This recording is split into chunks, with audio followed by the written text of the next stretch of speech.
But the question I want to ask today, Honorable Deputy Speaker, is this. When the people in Palestine are losing their lives, being raped and murdered, there's no cry from anybody, no passion. When the same thing happens in Syria, we hear nothing. When the same thing happens in Libya, we hear nothing. When the same thing happens in Iraq, we hear nothing. When the Ukrainians are violating the rights of other Ukrainians, particularly in the Donbass region, there's nobody crying for those people. What is the reason for that? NATO went on and bombed many of the Russian allies. Russia could do absolutely nothing about it and stayed out of it. What did Russia say? Demilitarization. Stay away from my Russian borders. If you notice what has been happening since 1990, they are coming closer and closer and closer to the Russian border until they will make Russia so weak that Russia will have no other option but to give in to them. That is what it is all about. But who is the root cause of this whole problem? It is clearly the West and the United States of America that is the root cause of all the mayhem and chaos and destruction all over the world. Please conclude. Let's talk about the biological laboratories which is funded by the Pentagon in Ukraine. Where is it coming from? Why are they getting involved in those?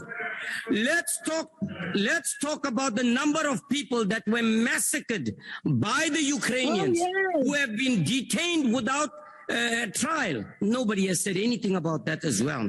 Okay, let's talk about the shelling of the hospitals and the schools and the massacre and the mass graves that were found in Ukraine. Nobody says anything about that.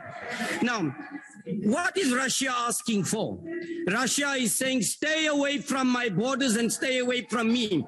All you have been doing, and remember, Ukraine is being used as a fool by the United States and the West, and they're falling into the trap like many other countries have fallen in the trap previously, and that's what it is all about. There is a threat to the Russian Republic as a result of them coming closer to the Russian borders, the eastern side. All Russia is saying, stay away. Do not collude with the West, because the West, we all know, have a hidden agenda. What is their agenda? To want to wipe Russia off the map as well. That is what it is all about.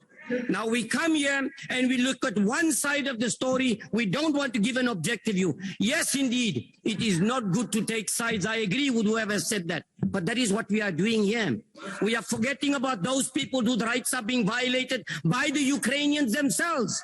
Why does the Ukrainians do not comply with the agreement that they went into? Exactly what Israel did, that has violated every agreement that they've entered into. What about the Minsk agreement that they went to do? What about the agreement in 1990? Why have they continuously been violating those agreements? So let us look at this in an open mind. What is really going on in Russia, Ukraine? We would agree that yes, indeed, that we need to mediate and find a peaceful solution. But you cannot find a peaceful solution when Ukraine has been running away when they've been negotiating a peaceful settlement. They've done it again and again. So that is exactly what it is all about.